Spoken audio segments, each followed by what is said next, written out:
like to just give. Hello and welcome to the real stimulus package. I'm Ken Johnson. I'm here with my co-host, Mr. Fred Jordan. Thank you very much for making it over here. I know you had to fight that traffic and come across that bridge. Thank you so much, Fred. Anyway, folks, so we're just going to do a recap today about the shows we've been doing and the shows we look forward to bringing to you in the future. We try to bring you shows that can benefit you with up-to-date information on different projects happening in the city. And, matter of fact, around the world, because Fred be traveling all around the world, and he's be bringing us news and information for the people out there that's contractors and, people in that vein of work that if they might be able to get a contract over in Saudi Arabia, Africa, or somewhere else that Fred travels to. So we be bringing you information like that. So I want to bring back one of our guests we had in the new year. The guy's name was Jason Trummel. Jason Trummel. You're talking about the Super Bowl? Yeah, he's with the Super Bowl. Sure. And he's got some information, some programs that the Super Bowl is trying to offer services to small business to make sure they reach everybody instead of just, serving the big boys, the people with the big money. They want to help smaller businesses where they can. So we're going to bring him back. So Fred, what you got for us today? Well, locally, we can start with the Super Bowl, and Jason, someone I've known a little bit, is here to make sure that small business and minority business and women get a piece of the action. We know that historically, America's Cup came, and America's Cup left, and there was little participation, particularly by the African American community. I know the African American Chamber tried so hard to penetrate that. And then, of course, we know that the 49ers Stadium, as wonderful as it is, perhaps the most outstanding stadium in the world, did 95% of the construction without a single African American participating, and 80% of their team is black. And so they have pledged that they would be the #1 athletic club in the country in terms of diversity. So I think that we've made some gains there. We lost initially, but let's see what the future holds. And so and I think one of the main reasons why the Super Bowl Representative Jason is here, and that's I believe in 2016, and we're fortunate at least that the Super Bowl is coming to the Bay Area, and that means a very good economic boom to the Bay Area. Absolutely, it'll be a windfall for some. So, but we want everyone who are participating. I mean, we want diversity and we want participation. By all, not by a few. Well, he's Mr. Jason has said that he would be back on the show. Okay. So we're not saying we're gonna hold his feet to the fire, but we're gonna try to make sure that we're here to try to help businesses in the community survive, because this current situation is so much money being made here in San Francisco. Everywhere you turn around, there's a building being made, a building being built. And you see all these workers and very few residents work on these buildings. They got people coming in from all out of town. I'm not saying anything's wrong with that. I'm just saying that, hey, at first, hire the people that live in the city. That's right. Hire them, because the city is losing money. I mean, if they paying these guys and they spending their money back over somewhere else, we losing. I don't, it's hard for me to understand why the supervisors ain't put their foot down and push for more residential hiring first before you go outside. See if you got somebody in the city to take that job, to do that job, you know. And there's no question about that.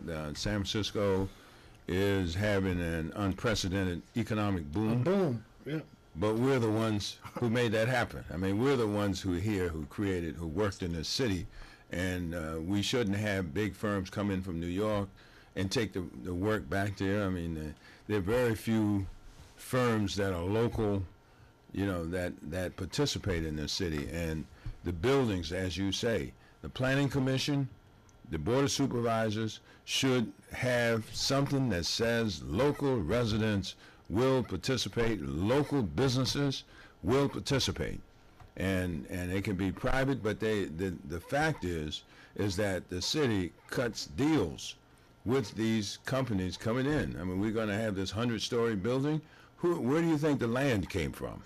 We gave the land to them. Mm-hmm. You know, I mean, we didn't give it to them, but they were fortunate. And of course, they are selling the land, but we give all kinds of credits and breaks and everything. And so we have to educate our politicians, our commissioners, to cut these deals for the city of San Francisco, its residents, and to cut the deals to include diversity. And we have a big job to do.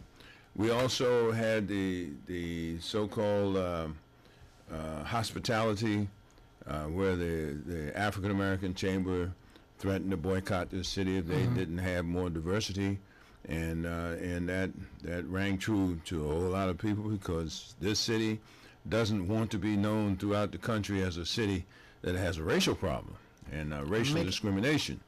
And so, and the city has been pulling in. We have not seen all the results yet, but about 60 leaders and presidents and the hotel industry and the city administrative people have pulled together to try to make this inclusion. I know I get a package once a week of 50, 60 jobs, and the African American Chamber of Commerce, SFAACC is the website, .com, SFAACC.com. 50 to 60 jobs in the hotel industry of all kinds. Plug in, see? So locally, those are the challenges to bring those opportunities, whether they're jobs or whether they're contracting or participation, to bring it back home here to this city. There's just too many big guys coming in, ripping off the work, going back out of town, you know. So locally, I would say, you know, those are some of the things. And we also had some, if you want to finish up on the local scene, I'd like to talk a little bit about some of our international guests. I'd just like to say that we're going to bring Theo Miller back and get some statistics on how tell many them people. who Theo Miller is. Theo Miller is the mayor's, one of the mayor's, I guess he's Special assistant. Yeah. Special assistant to Mayor Lee, and he's dealing with the African American out-migration report, Yes. and also trying And to make inclusion, sure diversity and inclusion. diversity and inclusion. So we want to find out how many people have been hired, what else are they doing. You had a program that I'm really interested in the city start back, where you had the city come up with an ordinance where for every $1 million they were supposed to train one individual in CAD. That's the computer Computer-aided drafting and design. Yes, right. Now that's a career type deal. That's, you get somebody interested in that, they're gonna fall in love with it, not just cause it's something modern and jet age where they can make some money. Cause it's a fun thing to do. You learn about the computer, and you are training yourself for future employment. And they got all kind of new buildings, so they're gonna need a lot of those type of people doing that type of work. And we need to get on the city about just following through on what you already have on the books to hire residents, to give residents a chance to get employed in a good career path training program, which is going to help the city, because you got people here who need jobs, and this would be an excellent way to fulfill some of those needs. And it's already on the books. It's already been passed to supervisors, but they're not. They ain't following it through. And that is amazing. This man here wrote it up, came up with it, and they're not following through. So it's a lot of things the city can do that's already on the books. And that's all we're saying. Let's be fair. You got all these people coming in from out of town, these .comers, and then that's fine. But if we got things on the books that's gonna hire residents, let's go through with what we started. You know, let's just not overlook some wonderful programs we already got on the books that's been voted on and all that. Let's do that. So we're gonna talk to Theo about that. And try to get some traction as far as employing more of the residents in the city. Exactly. Yeah, that's well put. Well put. It's amazing how we have certain laws on the book that are unenforced. You know, enforcement. And you wonder why. And you wonder why. You say, geez, I know of companies, engineering firms that are in town one company has a contract for 140 million. 140 million. So you can imagine how many career opportunities they could provide, you know, for every $1 million. 100. You know, That's 100. I know another one was about 130 million. See, that's 100. So folks, look at it. Look at it like this. Now, the program that's already on the books. For every $1 million, they would train one person in CAD. So for 100, so these firms, you know, who got 180 million, that's 180 people that could be off the streets learning a career, a skill, and that's somebody that you won't have to worry about knocking you side the head. That's right. Because they got money coming in. And these people that's out there, you know, might be robbing and stealing. Well, they might have kids, and their kids got it. Their kids got to eat too. And we got all these laws on the books to help them, the residents. We need to stand up and say, hey, let's go through, let's follow through with the laws we already got on the books. Right. I mean, you know, it's just fair. We're just saying let's be fair. Let's be fair with with all the wealth, instead of all the wealth being made and then taken out of the city. Let's employ the residents. The residents need jobs. We got wonderful people who can contribute a hell of a lot to the city. Right. We just need to invest in them on the laws we already got on the books. Absolutely. Let's talk a little bit about our international programs. Okay. And then we can come back and maybe finish out in the local scenes, which are issues. One of the guests that we had was a chief, paramount chief from Sierra Leone. Yeah, paramount chief from Paramount chief. A young lady. Right, and if you don't understand a paramount chief is like a chief of chiefs, and she is also an elected. Elected paramount chief of a chiefdom. Chiefdom is a state. You know, it has a number of people, and I believe that Sierra Leone has about 8 states, but she is an elected paramount chief. But by heritage, she is a chief, and she visited San Francisco, and we are in touch with her because of this Ebola, and because of other things that we need to do to assist her chiefdom, her state, in terms of water, clean water, in terms of sewage, waste, and in terms of health clinics. And we don't realize how fortunate we are to live here in this country where we don't have to worry about that. We turn the tap on in the morning and you assume that's a civil engineer will make sure that anytime you turn that tap on, that water runs, right? The water's running. So, but that is not true in so many parts of the world. And they deserve to have good things. So we're trying to, as a result of her visit here as Paramount Chief from Sierra Leone, as a result, we're forming a group, and we've already sent some money from personal sources to help her move up and down her kingdom to try to stave off. I think she's only had one Ebola person, but they have certain techniques that they're developing right now, and that means that every morning they'll send out workers.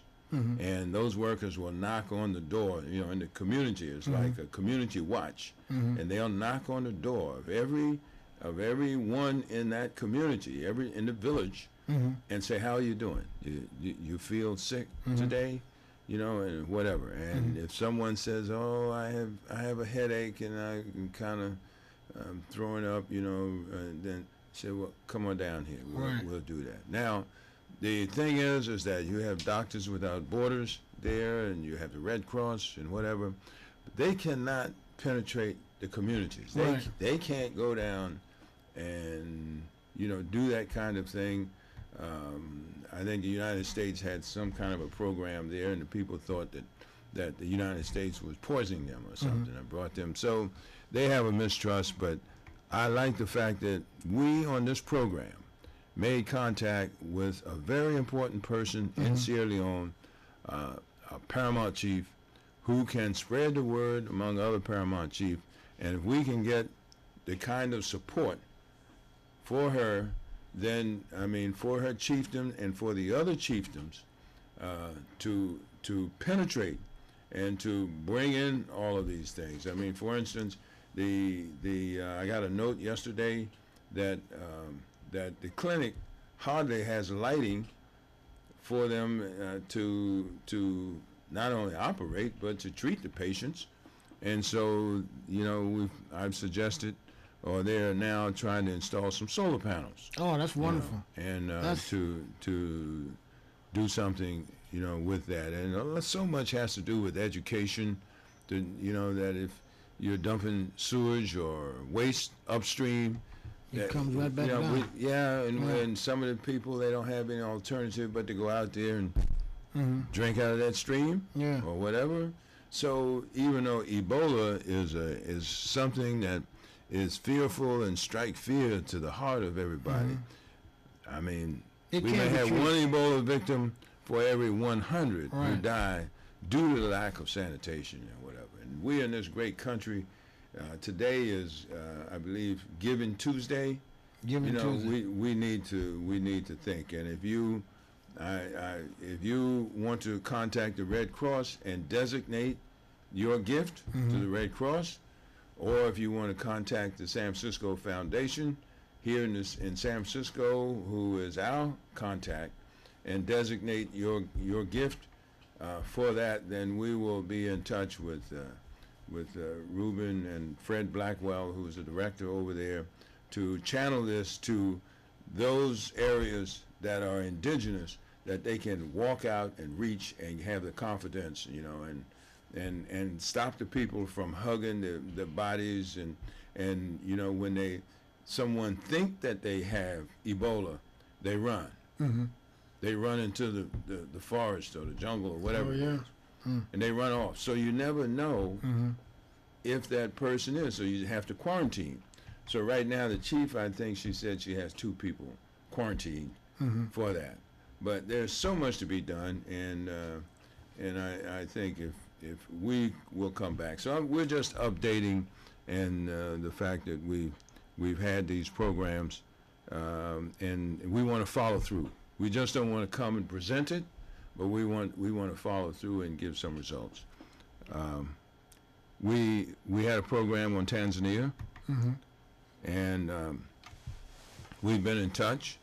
We're trying to establish businesses, to match businesses.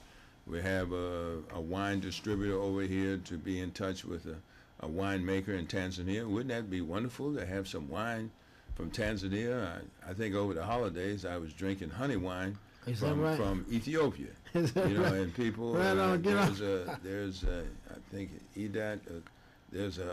We have a winemaker right here in the Bay Area in Oakland who makes honey wine, and it is delicious and healthy.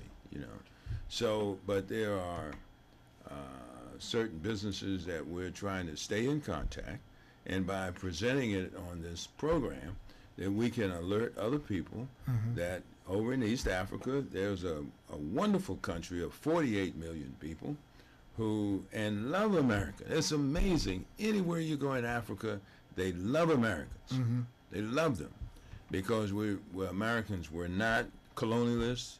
They didn't go over there and raid the countryside and do all of that. And America has the African diaspora. I mean, it has people here, and we just are not taking advantage, you know, of it. Yesterday, I had a meeting with one of the high representatives from Angola. Oh, wow. You know, and Angola is an emerging nation, just like maybe China. It's just come out of the nowhere. The resources, they have oil, they have diamonds, they have gold, just like most of those countries over there. And so now Angola is the 6th largest distributor of oil to the United States. Holy cow. You know. Looks like time is running away. We got 30 seconds. I'm sorry. I just got carried away That's with great. that. That's the good information. But we want to keep these things moving. Right, so.